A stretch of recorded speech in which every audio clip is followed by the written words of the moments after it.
Oi, gente, bom dia. Como combinado, estou aqui para tentar esclarecer um pouquinho sobre um assunto que vocês me perguntaram demais, que é o fungo negro.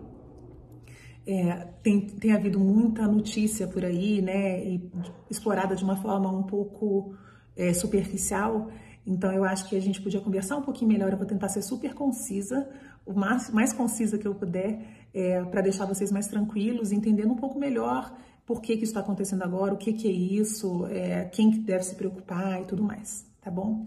Antes de mais nada, eu queria lembrar vocês que fungos são organismos com os quais a gente está super acostumado a lidar. Eles são muito competentes ecologicamente, então eles conseguem sobreviver em várias superfícies, inclusive em superfícies orgânicas, como a gente, na nossa pele.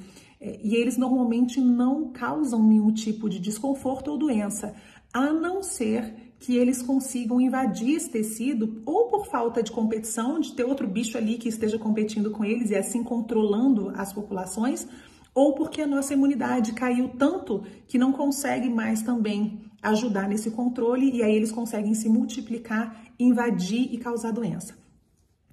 Vocês já conhecem outras doenças fúngicas que de repente não se lembram, mas candidíase, por exemplo, que pode acometer boca e vagina, dentre outros locais, fazendo candidíase oral, candidíase vaginal, por exemplo, são infecções fúngicas. Então, causam desconforto, mas acontecem quando essas pessoas, esses organismos estão mais fragilizados por alguma razão. Ou porque, de novo, a imunidade caiu por algum momento específico, ou porque foi usada alguma medicação que ajudou tanto na queda da imunidade quanto na falta de competição entre os micro-organismos que estão ali. Então, é só para mostrar para vocês que isso não é uma coisa nova, essa interação com fungos ou eventuais doenças fúngicas. Mas esse fungo negro que a gente chama de mucormicose, vocês podem ouvir esse tipo de nome por aí também, ele não causa infecção de forma comum. Muito pelo contrário, as infecções por esse fungo são super raras e acontecem em pacientes de um perfil muito específico. Fora dessa loucura de Covid, a gente vê esse tipo de caso, por exemplo, em pacientes que passam por tratamentos ou por doenças que diminuem demais a imunidade. Então, pacientes com câncer hematológico, né, câncer de sangue podem passar por isso, pacientes transplantados podem passar por isso. São normalmente a população onde a gente vê esse tipo de infecção acontecendo mais frequentemente, embora ainda raras. No COVID, especificamente, a COVID em si, ela não reduz a imunidade do paciente o suficiente para que esse tipo de fungo consiga se proliferar, invadir e causar doença. Mas existe um paciente específico que está mais sob risco. Esse paciente é aquele paciente que tem uma doença de base que já faz esse tipo de coisa, e a mais comum é a diabetes, né, que causa um aumento da glicose no sangue, né, do açúcar no sangue. E aí eu não sei se todo mundo sabe disso, mas esse aumento descontrolado de açúcar no sangue não só causa diminuição da nossa resposta imunológica, como também serve de alimento para o fungo.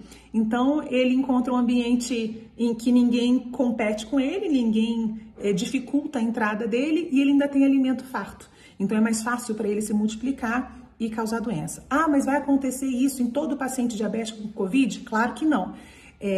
Nesses pacientes que são descontrolados, que evoluem com doença grave, né, com Covid grave, e que além de tudo, como a gente faz, né, normalmente no paciente grave do Covid, a gente entra com corticoides para controlar a inflamação. Esse corticoide também é capaz de cair, né, de impedir uma resposta imunológica favorável. Então, vocês vejam que existe um paciente que é quase que uma tempestade perfeita para a invasão desse fungo. O paciente COVID grave, com doença de base descontrolada, e o mais comum no caso seria o diabetes, com comida suficiente para esse fungo proliferar e causar doença, potencializada por uma medicação que diminui a nossa resposta imunológica.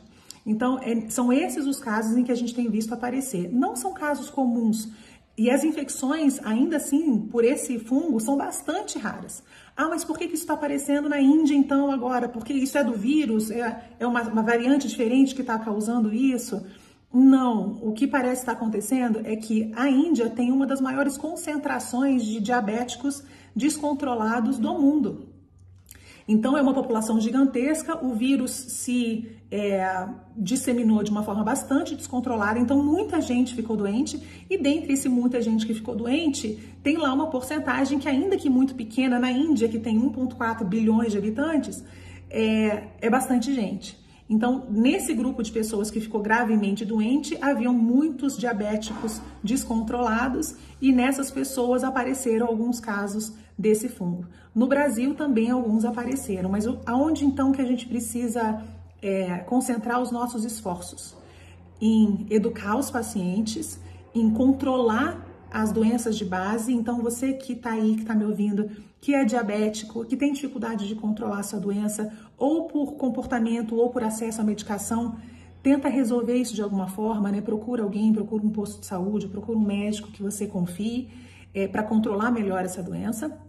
E também, obviamente, se proteger do próprio Covid.